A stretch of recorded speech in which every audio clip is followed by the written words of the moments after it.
Tonight, federal agents are warning police and first responders around the country, including right here in Maryland, about the dangers of fentanyl. They say law enforcement could end up being victims of an overdose by just accidentally touching or even inhaling the powerful drug. WJZ's Live, Ava-joye Burnett tells us departments are worried about this risk. Ava-joye. Vic, good evening to you. The DEA is ringing the alarm in this potentially deadly problem. It's an occupational hazard that some people are already experiencing. First responders out to save others now have another life to worry about, their own. Let me say this again. You can be in grave danger if... Just today, the Drug Enforcement Administration sent out an urgent alert to first responders about the dangers of fentanyl. Simply touching or even inhaling small amounts could be deadly. A close call this Harford County deputy experienced just last month.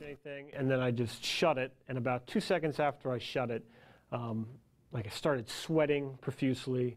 My face started burning. The DEA says fentanyl is similar to morphine, but it could be 50 to 100 times more powerful, and that's why it's so dangerous. Dr. Emmanuel O'Kay with Sinai Hospital says there are challenges when it comes to treatment. There's so many forms of the drug that are mixed with other drugs that makes it very, very tricky to deal with, because a lot of times we don't know specifically what the mixtures are. Fentanyl-related deaths have dramatically increased in Maryland from 17 in 2007 to more than 700 in 2016. Rod Rosenstein, Maryland's former U.S. attorney, who's now the deputy U.S. attorney general, applauded the move. Just 2 milligrams, the equivalent of a few grains of salt, an amount that can fit on the tip of your finger, can be lethal.